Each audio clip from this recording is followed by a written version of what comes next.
Madwar 120 ħaddiem tas servizz pubbliku gawdew minn lif addizzjonali minħabba ċirkostanzi ta' sfida li ħaddiem kien għaddej minnhom. Dan permezz tal-Fond Karitattiv tal-Lif li jara li l-ħaddiema jiġbru l-ġranet frank żejda li jifdilhom fih sabiex jużhom xi ħadd li jkollu iżjed bżonnhom.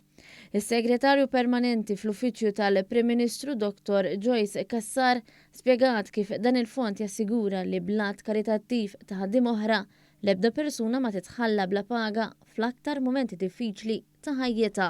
Il-lif li fl-aħħar tas-sena ma utilizzawx jagħtu parti minnu lejn dan il-fond li jinġabar biex anki jkun jista' jgħin matul is-sena dawk li jkollhom bżonnijiet umanitarji bħal mart, konvalescenza, f'każi pereżempju ta' kanser jew inkella nies li jridu jagħmlu programm għal substance abuse, allura dan inkunu nistgħu naqdu numru ta' nies matul is-sena biex madbatija li diġà jkollhom ma jkunux qed ibatu anke nuqqas ta' paga. Kassar spjegat kif is-sena li għaddiet kien hemm żieda fl-ammont ta' sigħat mogħtija minn dan il-fond.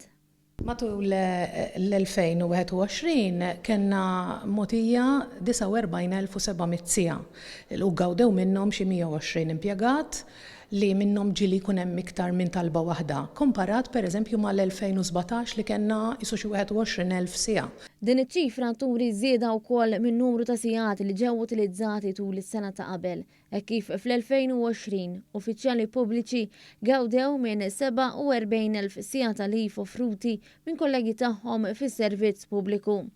Dan huwa d-doppju tal-ammont ta' 24,000 sigħa illi ntużaw fl-2019. Ma dawn hemm ukoll ħaddiema li wara li jidentifikaw każijiet ta' ħaddiema oħra li jkollhom bżonn il-lif jażlu li jgħaddulhom lif minn tagħhom stess.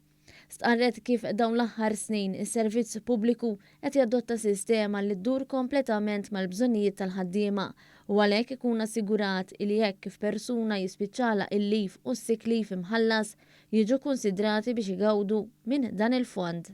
Il-fond huwa parti minn filosofija sħiħa. Aħna apparti din id-diviżjoni magħha marbutin numru ta' managers, People 360 nsejħulhom li qegħdin jaħdmu fil-Ministeri, jiltaqgħu ma' individwi one-to-one, naraw il-bżonnijiet tagħhom u nkunu nistgħu kemm nirreferuhom għal dal-fond ta' affarijiet oħrajn pereżempju l-Employee Support Program.